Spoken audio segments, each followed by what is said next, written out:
Alors, comment donner l'expression d'une suite géométrique connaissant sa raison et son premier terme? Alors, on rappelle, une suite géométrique, c'est une suite dont, si on prend deux termes consécutifs et qu'on en fait le quotient, on trouve toujours la même valeur, une valeur qui ne dépend pas de n, et cette valeur, c'est ce qu'on appelle la raison.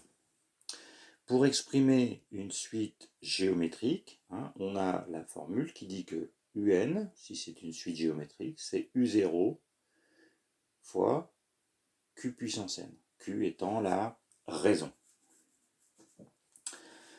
Donc, exemple, un, c'est une suite de raison 2, le premier terme c'est u0 qui vaut moins 8. Donc, un, est bien géométrique, on est dans le cas des suites géométriques. Donc, u0 moins 8 fois q2 puissance n. Voilà l'expression de un. Donc ensuite, on pourra trouver toutes les valeurs des termes de la suite. Pour le deuxième exemple, on a une suite géométrique de raison moins un tiers et de premier terme u5 égale 2. Donc on n'a pas u0, on a u5. Dans ce cas-là, comme on commence à un terme qui est plus éloigné de u0, on a un qui vaut uk, le premier terme, fois la raison q puissance n-k. Puisqu'entre le un et le uk, on a donc moins de termes que si on commence, c'est à u0.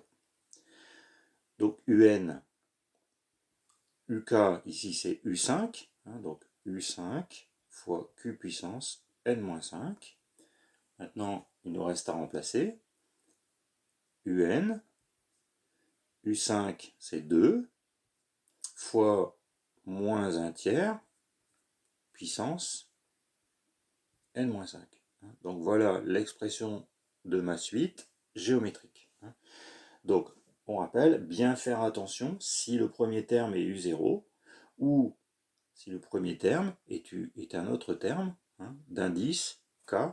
Dans ce cas-là, il y a un décalage sur l'exposant de la raison.